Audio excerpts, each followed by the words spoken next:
Eka,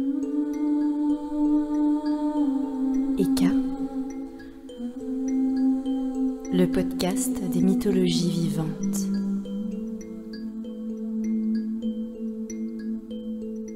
Bonjour à toutes et à tous. Nous revoilà ensemble après une longue période de silence pour repartir à la découverte des mythes et légendes. Et comme je trépigne d'impatience de vous emmener avec moi sur les chemins des récits ancestraux, je ne ferai pas durer cette introduction plus longtemps. Tendez l'oreille. Offrez votre attention aux forêts thessaliennes, écoutez leurs arbres vous murmurer l'histoire terrible de celui qui croyait les anéantir.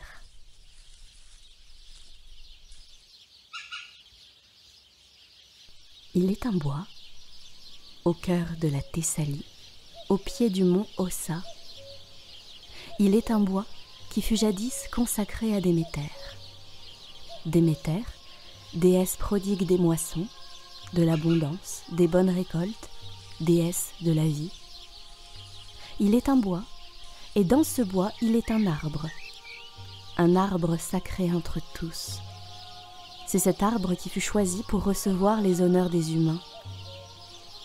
C'est un chêne immense, aux racines si profondes que certains racontent que Perséphone, du fond des enfers, l'abreuve elle-même des eaux du fleuve Léthé. De nombreuses guirlandes ceignent son tronc si large que pour en faire le tour, 15 dryades doivent joindre leurs mains. Ses branches sont chargées de bandes de tissu coloré et de plaques gravées, offrande rendue à Déméter en remerciement pour un vœu exaucé ou une généreuse récolte. Cette forêt respire la paix, la quiétude et l'abondance. Et ce soir, ses habitantes donnent une fête en l'honneur de la déesse à la fossile.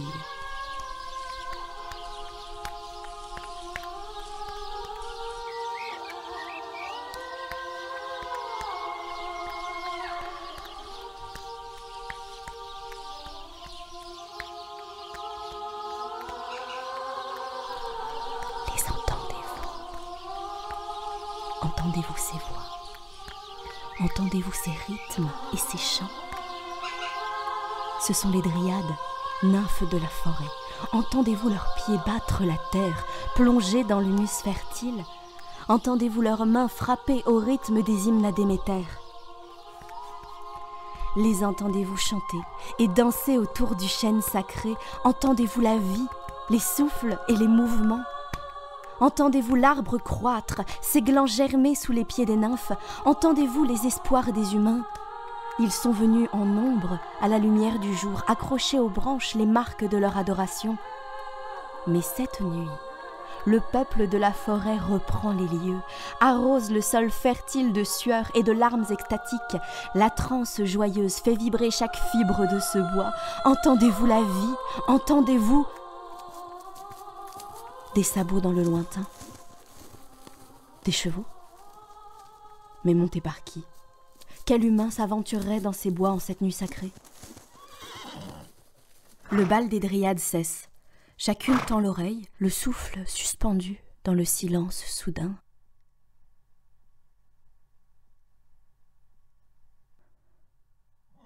Et tout à coup, ils sont là. Une troupe d'hommes montés sur des chevaux écumants. Dans leur course, ils piétinent la vie, détruisent les jeunes pousses, écrasent les graines, tuent les insectes. Certains, à pied, armés de haches, abattent les jeunes arbres qui, un à un, s'effondrent dans un craquement plaintif. Les dryades s'égayent comme un nuage d'oiseaux apeurés et tentent pour certaines de trouver refuge dans la forêt, pour d'autres d'arrêter les bûcherons. Mais elles sont vite repoussées ou débusquées. Les voilà rassemblées au centre de la clairière où trône le chêne sacré. Dans ce chaos terrifiant, un homme, monté sur un immense étalon blanc, s'avance calmement, le menton bien haut, afin que tous et toutes comprennent que dorénavant, il se fait maître des lieux. Il observe avec un sourire carnassier le labeur des hommes et les encourage de ses cris. Une nymphe s'avance et se dresse devant sa monture. Ces boissons sacrées mortelles, ignores-tu donc qu'ils appartiennent à la mer abondante, à Déméter aux pieds fertiles?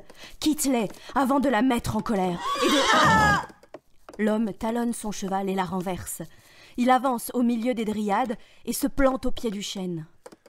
Retirez-vous, femmes de mousse, peuple sauvage! Fuyez devant moi!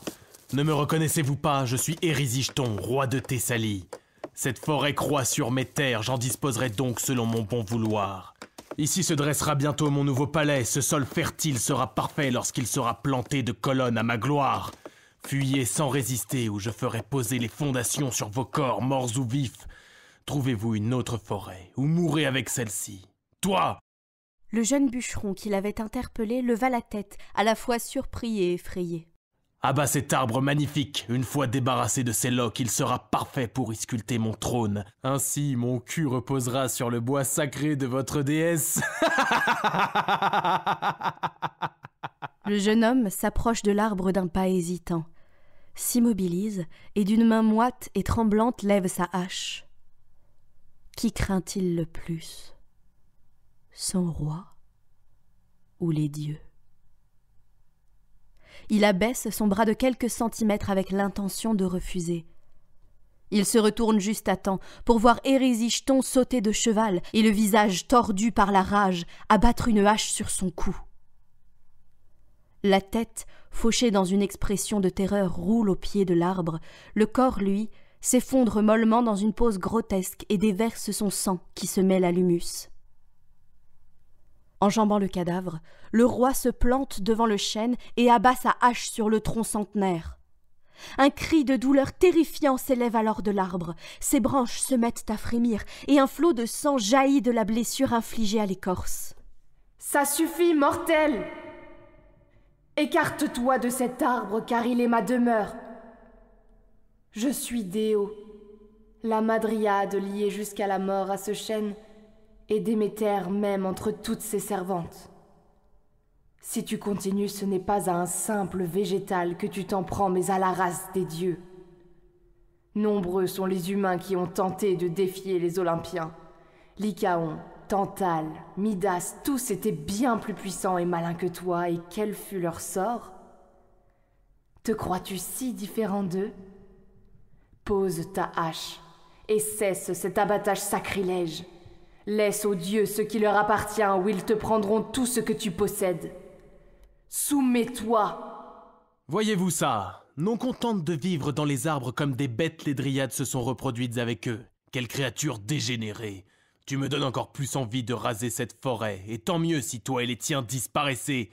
Qu'êtes-vous au juste, des plantes? Des femmes? Ou juste les ombres sauvages des bois anciens? Moi j'apporte la lumière, j'apporte la pierre et le fer, j'apporte le progrès et la richesse.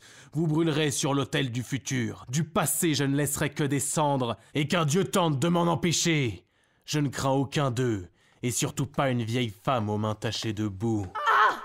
Érysichthon leva à nouveau sa hache et frappa Déo. Encore et encore, jusqu'à ce que les cris de la Madriade se taisent et que le chêne sacré se couche, vaincu. Les pleurs et les cris de fureur des dryades pour chants funèbres, la forêt fut détruite en une nuit.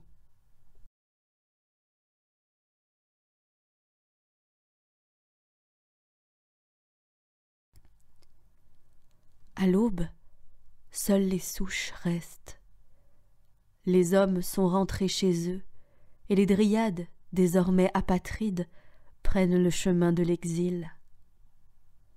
Une longue colonne de femmes s'avance. Elles sont penaudes et noient de leur chant de désespoir l'air de la campagne thessalienne. Une longue route les attend, car Déméter doit être prévenu. Ce massacre ne doit pas rester impuni. Oui, il leur faut rallier Éleusis, où la déesse se trouve sûrement, car à ce moment précis on la célèbre en ces lieux. L'automne approche, mais la chaleur de l'été persiste.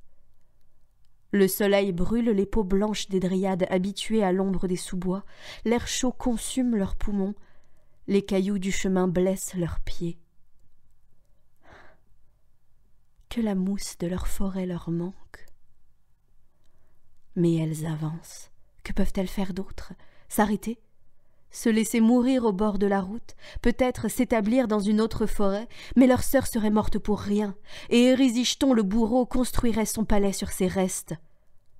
Le refus de cette possibilité seul suffit à les faire se mouvoir, et un pas après l'autre, au bout de 3 jours et 3 nuits, l'aube leur dévoile les rivages du golfe d'Elefsina et la ville d'Éleusis. Déméter les reçoit et recueille leur histoire. Maîtresse, Déo est mort, le chêne est tombé, la forêt sacrée n'est plus. Déo morte. Pourquoi? Pourquoi faut-il qu'un homme toujours vienne m'arracher mes filles? Elle s'effondre d'abord sur le sol, verse des larmes amères. Leur sel brûle ses joues, stérilise la terre sous elle. Mais très vite, ses doigts s'enfoncent dans l'humus. Elle y puise la force de redresser la tête, et ce n'est plus une femme éplorée. C'est une déesse qui réclame vengeance. Il est hors de question qu'Érysichthon s'en tire aussi facilement. Elle ne lui offrira pas ses larmes. Il perdra tout ce qu'il a. Il ressentira la douleur de la perte et le vide, oui, le vide. Qu'il l'emplisse tout à fait, qu'il le consume ce vide qui le pousse à tout détruire, à tout prendre, ce vide que maintenant Déméter ressent à la perte de Déo, ce vide qui à présent a pris la place de la forêt rasée, que ce vide l'avale tout entier, que le vide le dévore. Immédiatement, elle envoie la plus courageuse de ses nymphes en mission. Pour mettre en œuvre sa vengeance, elle va avoir besoin d'aide, de la part de celle qui ne pourrait être plus opposée par essence à la déesse. Limos, la faim incarnée.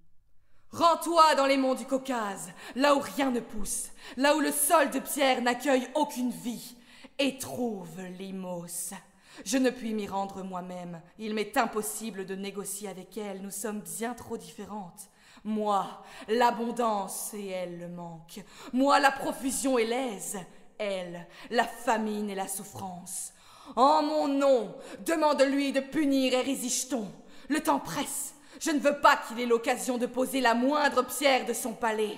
C'est pourquoi tu n'iras pas à pied. La déesse s'approche de son char divin et détache le dragon merveilleux qui le tire. La dryade se juche sur le dos du serpent géant et s'envole alors vers les monts désolés du Caucase. En quelques heures à peine, la nymphe arrive à destination. Quand son pied se pose sur la terre gelée, elle frissonne. Il n'est pas de lieu plus inconfortable pour une dryade qu'un lieu sans vie et sans terre fertile, sans verdure et sans espoir. Cette terre est le domaine des Oréades, nymphes de pierre. Ces dernières accueillent chaleureusement leur cousine et la conduisent auprès de Limos. La faim est là. Errant dans un champ de pierre, elle s'applique à arracher la moindre herbe qui, miraculeusement, croît entre les roches.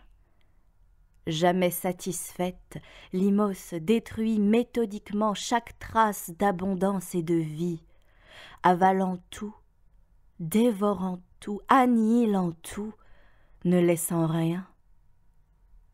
La nymphe tremble, jamais ses yeux ne se sont posés sur une créature aussi effrayante. Immense, décharnée, vêtue de voiles noirs si fins qu'on aperçoit ses os saillir sous sa peau sèche et craquelée. Ses cheveux, épars et hirsutes, sont constamment agités par les vents violents de la montagne, de sorte qu'ils semblent habités par leur propre volonté, cherchant, eux aussi, la prochaine proie de Limos. Ses bras maigres, terminés de mains longues et craquelées, aux ongles acérés, n'ont été créés que pour détruire, débusquer et arracher. Quand ils se tendent vers quelque touffe d'herbe malingre, ses ongles raclent la pierre dans un bruit de fin du monde et y creusent des sillons mortels.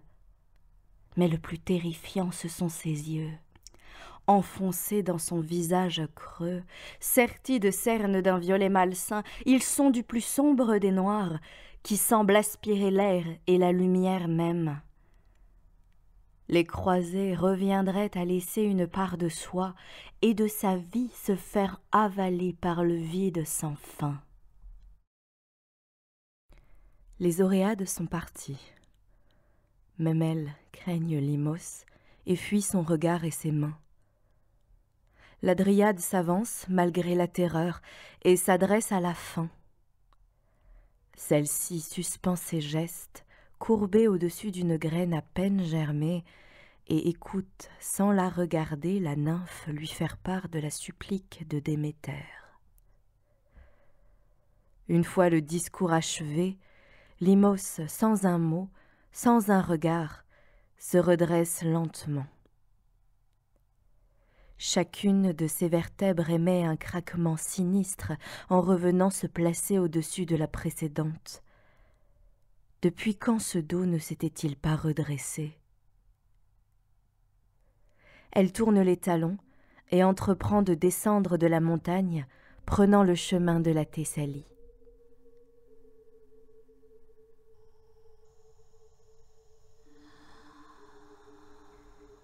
La nuit est tombée.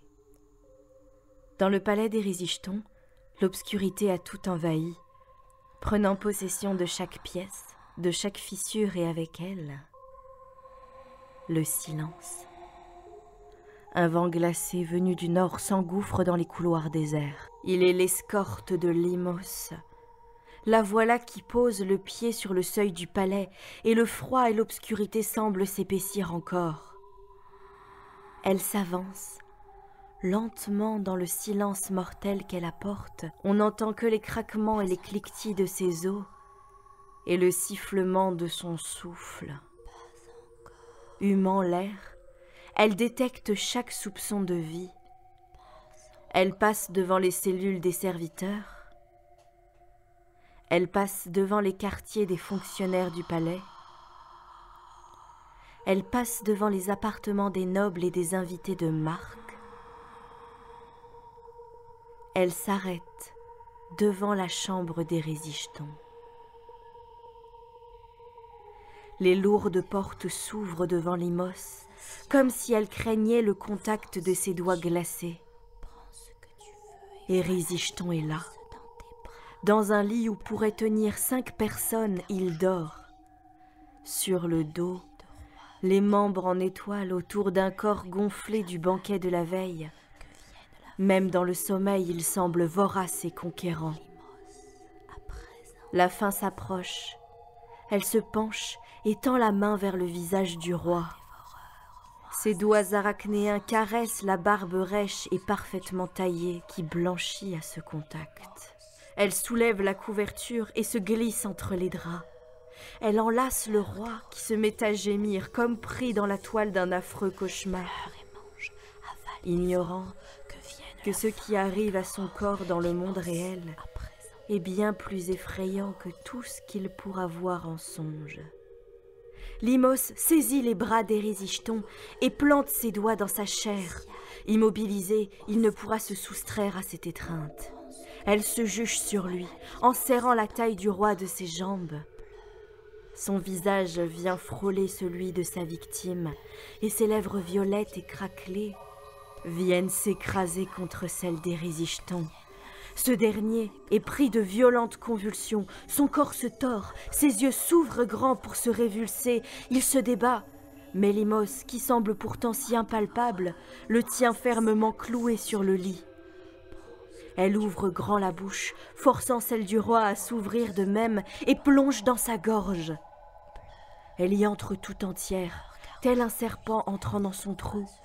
Elle n'a plus d'os, plus de consistance. Elle entre en lui et vient se loger au plus profond de son corps, qui retombe, flasque et trempé de sueur sur les draps précieux. Au matin, les rayons du soleil réchauffent les paupières d'Érysichthon. Il ouvre les yeux et se rend compte que pour la première fois depuis toujours, il a dormi recroquevillé dans son lit, comme un enfant apeuré, et qu'une phrase l'obsède, tournant et retournant dans son esprit.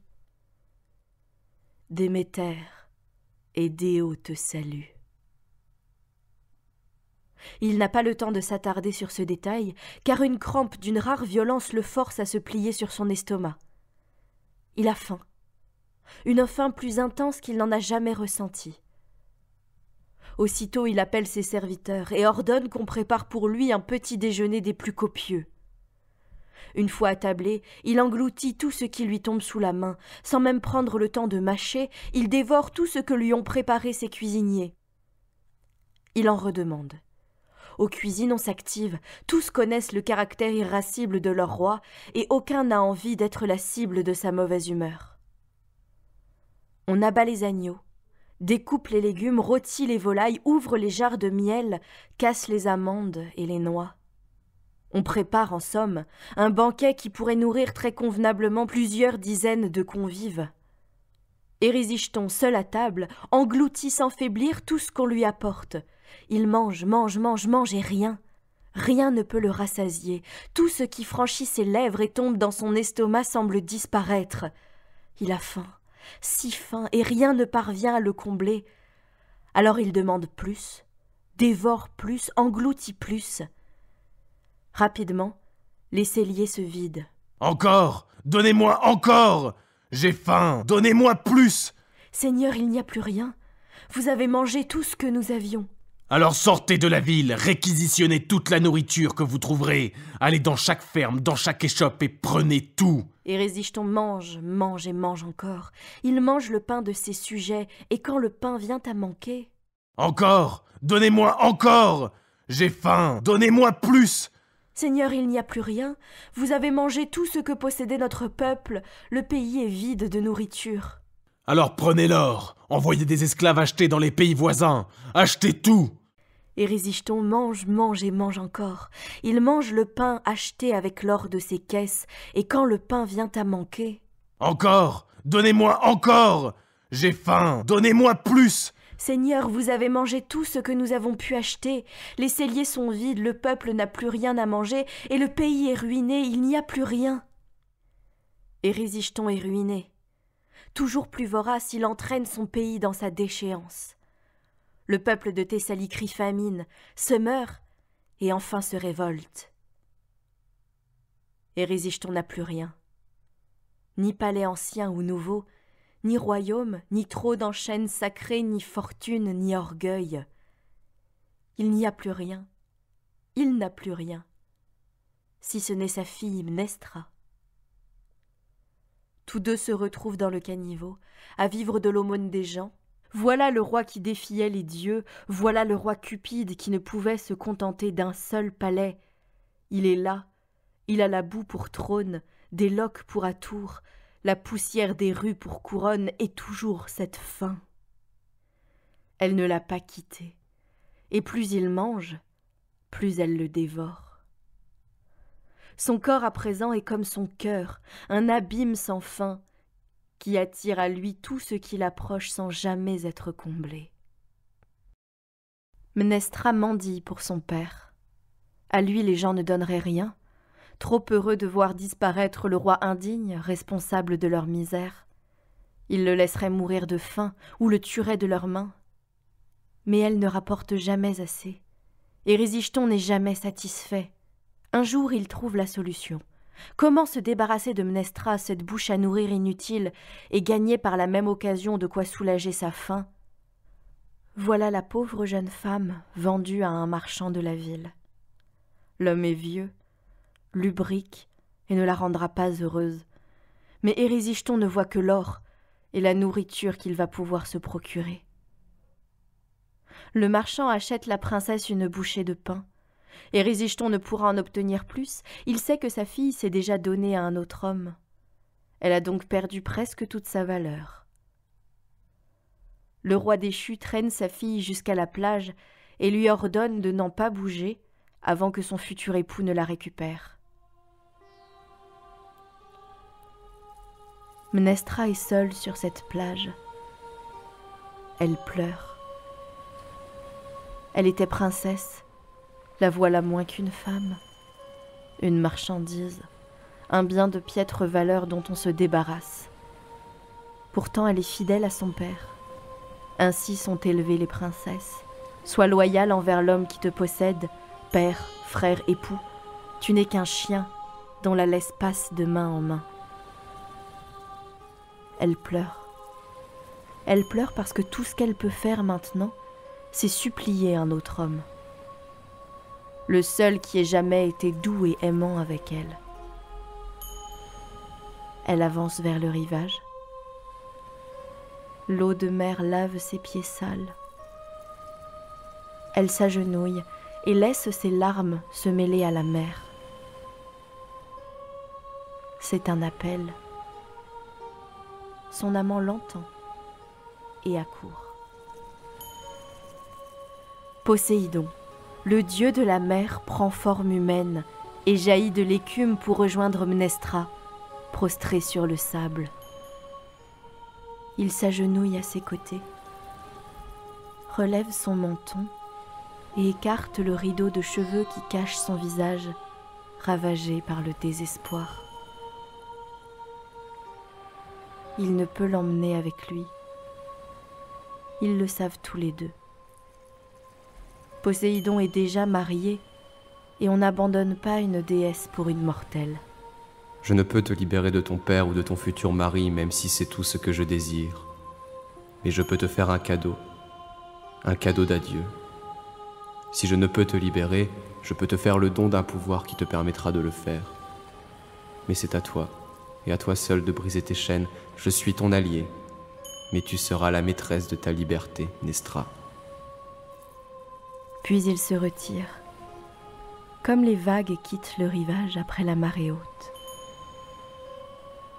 Mnestra est à nouveau seule, un goût de sel sur ses lèvres. Elle sait ce qu'elle a à faire pour échapper à son époux. Quand ce dernier arrive, nulle trace de la princesse sur la plage. Furieux, il cherche partout.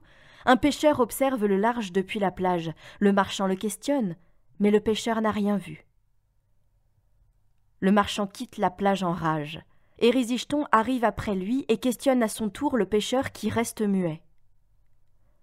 Les contours de sa silhouette se brouillent. Sa chair semble fondre sur ses os pour reprendre l'apparence de Mnestra.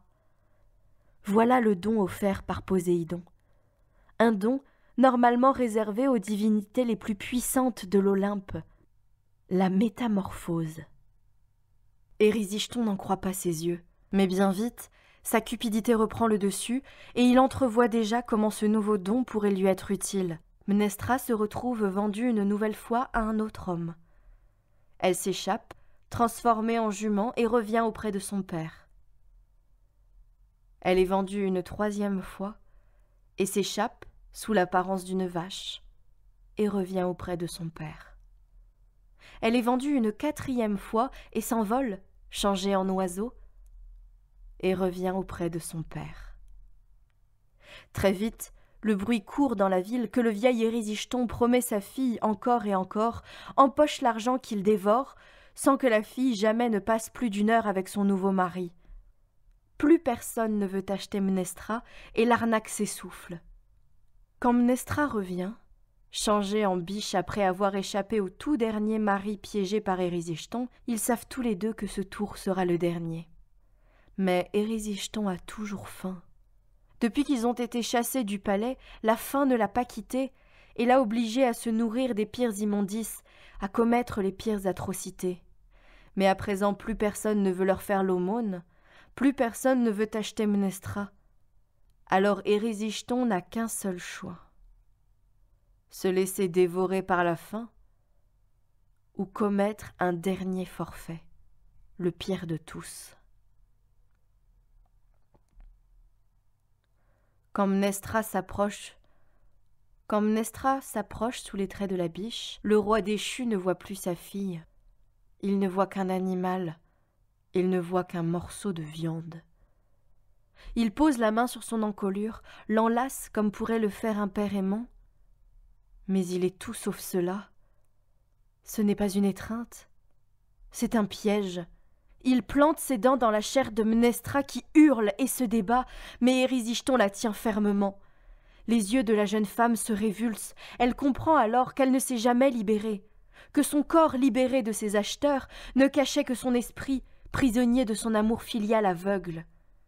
Mais Érysichthon a franchi la limite. Elle ne mourra pas pour lui.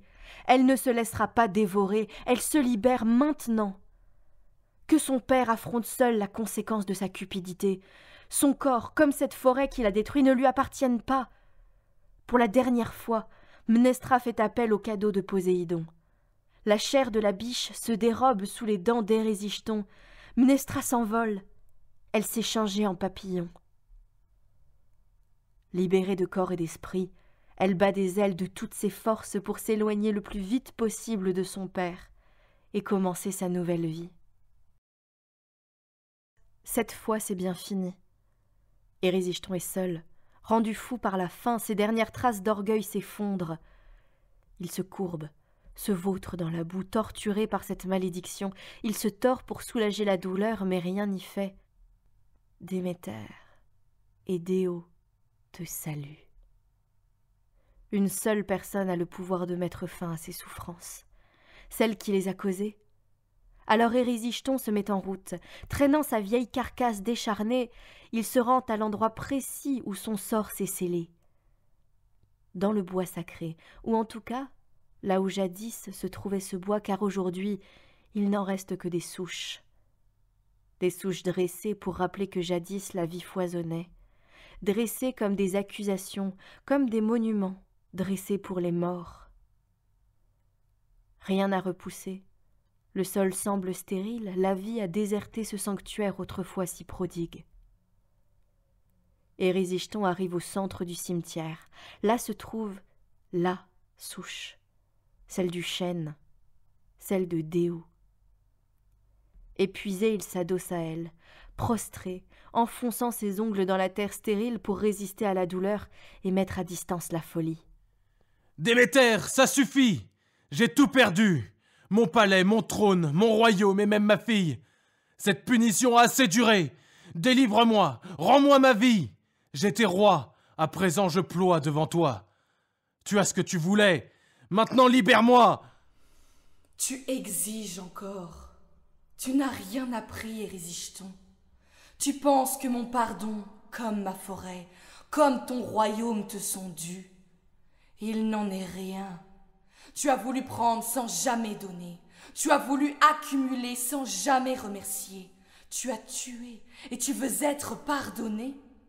Cette malédiction, tu crois que c'est moi qui te l'inflige. Mais cette faim était en toi depuis toujours. Elle est inhérente à ta race. La race de ceux qui croient que tout ce qui leur tombe sous les yeux est à eux. La race de ceux pour qui la terre et le corps des femmes sont à leur disposition. Tu as voulu construire un palais sur les cadavres de mes arbres, te tailler un trône dans le corps de Déo et user du corps de ta propre fille jusqu'à le dévorer, et tu demandes pardon? Ce n'est même pas ce que tu fais. Tu réclames le pardon. Tu ne regrettes rien, tu veux juste qu'on cesse de te punir. Tu as tout détruit autour de toi. Tu n'as pas eu besoin de moi pour ça. Tu es seul responsable de ta condition. Accepte ta punition. Je peux te soulager, mais je n'en ai aucune envie. Souffre à présent, comme tes victimes ont souffert, et n'espère plus jamais entrer dans les bonnes grâces de quelque dieu que ce soit. Déméter et Déo te saluent. Non! Non, je suis désolé, pardonne-moi, je t'en prie.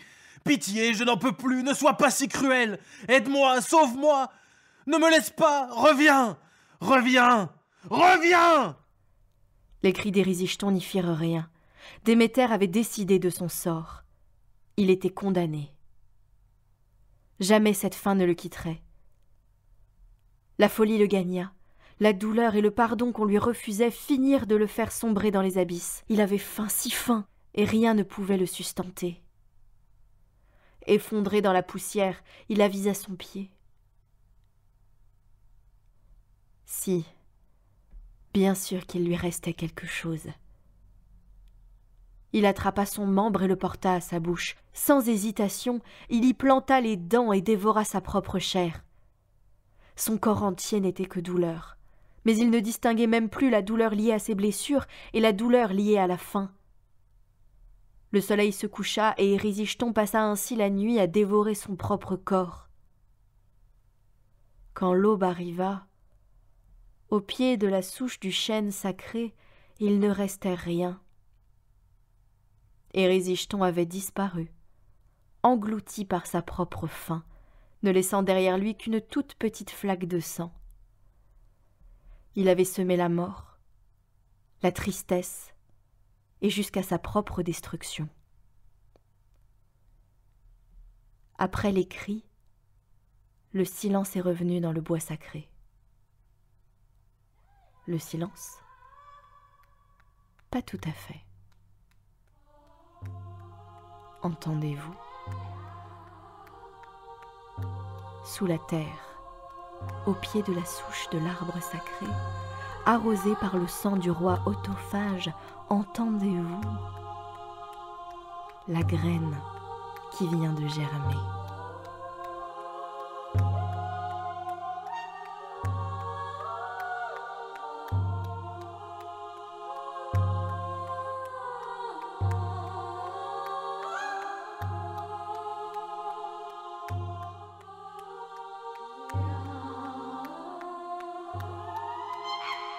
J'espère de tout cœur que cet épisode vous a plu.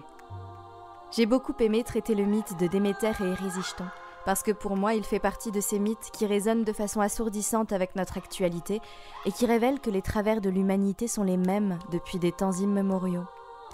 Je veux remercier mes amis, mes formidables amis, qui répondent toujours présents quand il s'agit de donner vie aux personnages que je convoque. Alors par ordre d'apparition, merci à Maxime Guillet qui interprète Érysichthon, à Clémentine Kuhlmann pour avoir prêté sa voix à Déo, à Marie-Lise Snider qui donne vie à Déméter, et à Théo Schneider pour son interprétation de Poséidon. Merci à toutes et tous et bravo. Comme toujours, je vous invite à me rejoindre sur les réseaux sociaux du podcast, Instagram et Facebook, à donner la note que vous jugerez juste à cet épisode sur votre plateforme d'écoute préférée ou à laisser un commentaire quand cela est possible, j'y répondrai avec joie. Je vous rappelle que si vous souhaitez soutenir financièrement le podcast et les projets qui en découlent, je vous en dirai plus sur ces projets tout bientôt, mais je laisse encore un peu planer le mystère. Vous pouvez rejoindre les tipeurs de Eka sur tipeee.com, le site de dons en ligne. Je vous remercie pour votre écoute et vous souhaite une belle journée, une belle soirée ou une belle nuit. À bientôt.